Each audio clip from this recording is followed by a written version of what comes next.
My girlfriend said she was pregnant and pressured me to buy a house. She didn't know I'd had a vasectomy last year. I played along. At the baby shower, in front of her entire family, I stood up to make a toast. Then I handed her the doctor's report and congratulated the real father, who was standing right next to her. The day my girlfriend Chloe told me she was pregnant should have been the happiest day of my life. She stood in the middle of our living room, holding one of those little white sticks, tears of joy streaming down her face. She fell into my arms, sobbing about how she couldn't wait to start our family. How this was a dream come true. I held her. I hugged her back. I told her I was happy. I was a very convincing actor, because in that moment my heart wasn't filled with joy. It was a cold, empty void. My mind was a whirlwind of confusion, betrayal, and a single, undeniable biological fact. That baby was not mine. Here's the secret that Chloe didn't know. 18 months ago, long before I ever met her, I had a vasectomy. My previous relationship had ended in a messy, traumatic pregnancy scare, and I had made a firm, private decision that I was not going to bring a child into this world until I was absolutely certain I was with the right person and in a stable, committed partnership. I went through the procedure, and 6 weeks later, I went back for the follow-up tests. The results were conclusive. My sperm count was 0.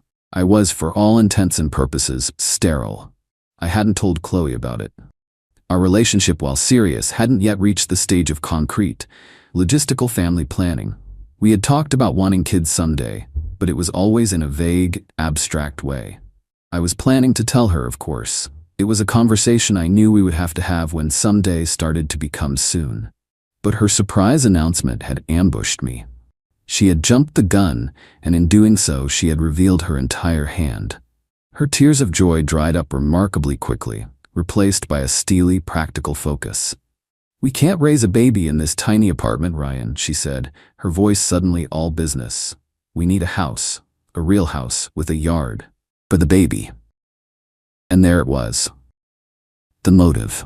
The past few months she had been obsessed with the idea of buying a house, constantly sending me listings for expensive properties far outside our budget.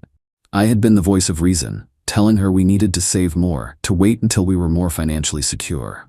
Now, she had a biological trump card to play. The baby was her leverage, the key to unlocking the life of suburban luxuries she felt she deserved.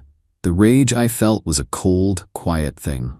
This wasn't just a simple act of infidelity. This was a conspiracy. This was a calculated, premeditated attempt to defraud me, to trap me in a mortgage and 18 years of financial responsibility for a child that was not mine. My first instinct was to confront her, to throw the vasectomy report in her face and watch her lies crumble.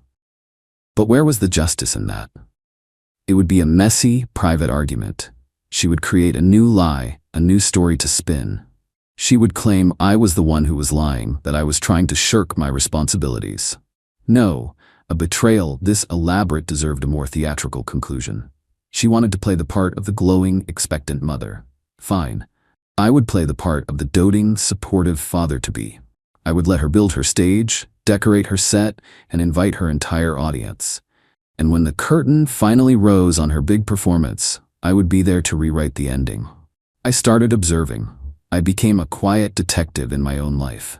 I knew the baby had to be conceived around 9 weeks ago. I scrolled back through her social media, her calendar. And there it was, a work conference in another city. A conference I now seriously doubted had ever happened. In the photos she had posted from that weekend, one man was a constant presence. Her work bestie, Ben. He was in every picture, his arm a little too close around her, their smiles a little too intimate. I now had his name. Ben. The likely father. That weekend, I told Chloe she was right. We needed to be responsible. We needed to find a house for our new family. The look of triumph on her face was sickening. She spent the entire weekend dragging me to open houses. I smiled, I nodded, I asked intelligent questions about property taxes and school districts. I was the perfect image of a committed future father. She had no idea that I wasn't just looking at houses. I was gathering intelligence, biding my time, and planning the most elaborate, most public, and most satisfying baby shower anyone had ever seen. Update 1. The past 7 months have been the most surreal and disingenuous period of my life. I have become a master of the supportive nod, the encouraging smile, the feigned excitement. I have played the role of the proud, expectant father so convincingly that I think I deserve an award. The house hunt became the central focus of our lives. Chloe was relentless. Every weekend was a marathon of open houses and meetings with realtors. Her parents got involved, of course. They were overjoyed at the news of their first grandchild and fully supportive of Chloe's quest to get me to buy a house. They would send me links to listings, call me for updates, and offer unsolicited financial advice. I politely thanked them, all while feeling like a character in a very strange, very slow-moving play. I became an expert at creating believable delays. I was the picture of financial prudence. When they found a house they deemed perfect, I would be the one to find the flaws. The inspection report shows some potential foundation issues, I'd say gravely. It's too much of a risk for the baby. Or, I spoke to the bank, and with the current interest rates, we'd be over-leveraged. We need to be smart about this. I even got pre-approved for a massive mortgage, a step that sent Chloe into fits of joy. It was a simple, reversible process, but to her it was a concrete sign of my commitment. Every move I made was designed to reinforce her belief that her plan was working perfectly. She thought my caution was just my boring, predictable nature. She had no idea it was a calculated strategy to stall for time. Meanwhile, I was watching her, and I was watching Ben, the work bestie. He was around more and more, always under the guise of being a supportive friend. He would come over for dinner. He would help assemble the baby crib, an act of such profound irony it was almost poetic. He would pat me on the back and say things like, "You're a lucky man, Ryan. She's going to be a great mom." I would just smile and agree, all while feeling the urge to ask him if he had any good names picked out. The centerpiece of this grand deception was, of course, the baby shower. Chloe's mother and sister took charge of the planning. It was going to be a massive affair, a huge catered event at her parents' house, with dozens of guests from her side of the family and all of our mutual friends. Chloe insisted that Ben be on the guest list. "He's just been so supportive through all of this," she said, her eyes shining with fake sincerity. "He's like an uncle to this baby already." "Of course," I said, "we have to invite Ben." I even offered to pay for half of the shower's expenses. I transferred a significant amount of money to her mother's account. It was an investment.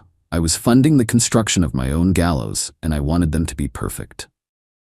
The final piece of my own plan was the most important. I called the urologist who had performed my vasectomy. I explained that I needed a formal, notarized letter for my medical records. The letter was simple. It detailed the date of my procedure, the dates of my follow-up tests, and a concluding statement signed by the doctor, confirming with medical certainty that my sperm count was 0 and that I was sterile. I received the letter in a sealed envelope a week ago. It has been sitting in the top drawer of my desk ever since. It is a single sheet of paper that holds more destructive power than a bomb. The baby shower is tomorrow. The house is decorated, the gifts are wrapped, the guests are confirmed. Chloe is radiant, the perfect picture of a glowing mother-to-be. She believes she is one day away from the culmination of her grand plan. She thinks she is about to be celebrated. She has no idea she is about to be exposed. Update 2. The baby shower was, by all accounts, a spectacular event. Chloe's mother had outdone herself. The house and backyard were decorated in a tasteful explosion of pastel pinks and blues. There were balloons, streamers, a mountain of beautifully wrapped gifts, and a 3-tiered cake with little baby booties on top. It was a perfect, Instagrammable fantasy. I arrived with Chloe, playing my part. I mingled. I accepted congratulations from her aunts and uncles. I shook hands with her father's business partners. I was the proud, happy father-to-be. I even had a long, excruciatingly pleasant conversation with Ben, the actual father. He was in his element. The charming, supportive friend. He clapped me on the back.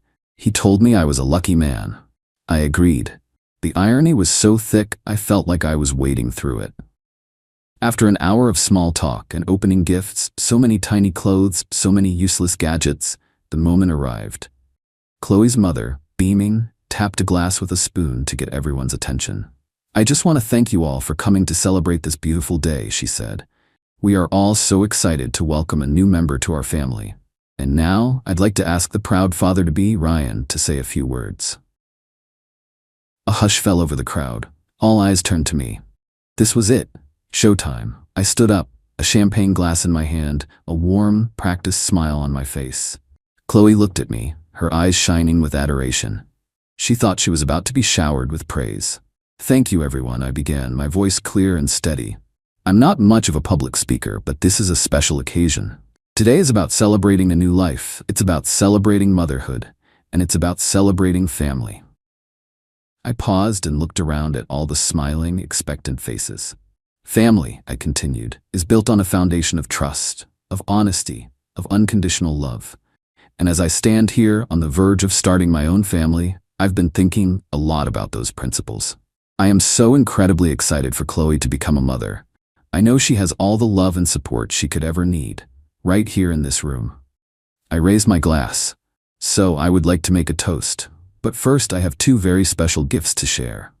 One for the mother-to-be, and one for the man who has been so incredibly supportive throughout this journey." I looked directly at Ben. He was standing near the gift table, a smug, self-satisfied look on his face. He thought I was talking about him in a friendly way. "My first gift," I said, my voice ringing with false cheer, "is a heartfelt congratulations to the real father." I turned my body, raised my glass, and looked directly at Ben. "Congratulations, Ben," I said, my smile unwavering. "I truly wish you and Chloe all the best in your future together." A confused murmur rippled through the crowd. Ben's face went from smug to utterly baffled. Chloe's smile froze, then completely vanished, replaced by a mask of pure, white-hot panic. But I wasn't finished. "And my second gift," I said, my voice turning cold, "is for you, Chloe." I reached into the inside pocket of my jacket and pulled out a crisp, white, sealed envelope. I walked over to her, my footsteps echoing in the stunned silence. She was staring at me, her eyes wide with terror, as if she was just now realizing the ground beneath her was a trapdoor. I handed her the envelope. "This," I said, my voice now just a quiet, conversational tone that everyone could hear, "is a notarized copy of the medical report from my vasectomy last year. I thought you might need it for your records and for the birth certificate." I then turned back to the crowd of horrified, speechless guests. I raised my champagne glass one last time. "To honesty," I said, "and to family." I took a sip of my champagne, placed the glass gently on a nearby table, and walked out of the party. The silence behind me was absolute. It was the sound of a perfectly executed demolition. Final update: it has been 6 months since I made my toast at the baby shower from hell. I didn't stick around for the fireworks. I simply got in my car and drove away, leaving a crater in the middle of Chloe's picture-perfect life. The story of what happened next came to me in fragmented pieces from mutual friends and acquaintances who had witnessed the explosion. Apparently, the moment I walked out, the party descended into absolute chaos. The stunned silence was broken by Chloe's mother demanding to know what was in the envelope. Chloe, sobbing and hysterical, refused to open it, so her father took it from her trembling hands and read the doctor's report out loud. All eyes then turned to Ben. Trapped, cornered, and faced with the fury of Chloe's entire family, he crumbled. He admitted everything. The affair, the lie, the plan. The baby shower immediately turned into a screaming match between Chloe's father and Ben, while Chloe just sat there, catatonic, amidst a mountain of baby gifts that were no longer hers. The aftermath was a swift and total devastation of the life Chloe had tried to build. Her engagement was, of course, over. The friends who had been at the party were horrified, and the story of her deception spread like wildfire. She became a social pariah overnight. Her family, who had been her biggest enablers, were humiliated and furious. They hadn't just been lied to, they had been made to look like fools in front of their entire social circle. They are supporting her financially through the pregnancy, but their relationship is reportedly strained to the breaking point. They feel betrayed, not just by her, but by the perfect daughter they thought they had. Ben, the supportive work bestie, is now facing the reality of 18 years of child support. Their affair, which was a fun, exciting secret, did not survive the harsh light of public exposure and looming responsibility. I'm told they are no longer together. He is legally and financially on the hook, but he wants nothing to do with her personally. As for me, the first thing I did was get a lawyer to ensure I was completely and legally firewalled from the entire situation. We sent a formal letter to Chloe, stating that while I wished the child no ill will, I was not, and never had been, the father, and that I would be seeking legal action for fraud and emotional distress if she ever attempted to claim otherwise. She never responded. The house hunt, of course, ended. I'm still in my apartment, and I have never been more grateful for its tiny size. The money I had been pressured to save for a down payment is now in a travel fund. I'm planning a long trip to Southeast Asia next year. I did eventually have to deal with the mountain of baby gifts that had been delivered to my apartment before the shower. I boxed up every single one, the crib, the stroller, the tiny clothes, and in a final act of karmic redirection, I donated them all to a local shelter for single mothers. Looking back, my revenge wasn't the toast itself. The toast was just the reveal. The real revenge was the 7 months I spent playing along. I let her build her lie into a magnificent, towering monument. I let her invest all of her hopes, her dreams, and her reputation into it. I just stood back and provided the rope. She built her own gallows, and in the end, all I did was gently kick the chair out from under her.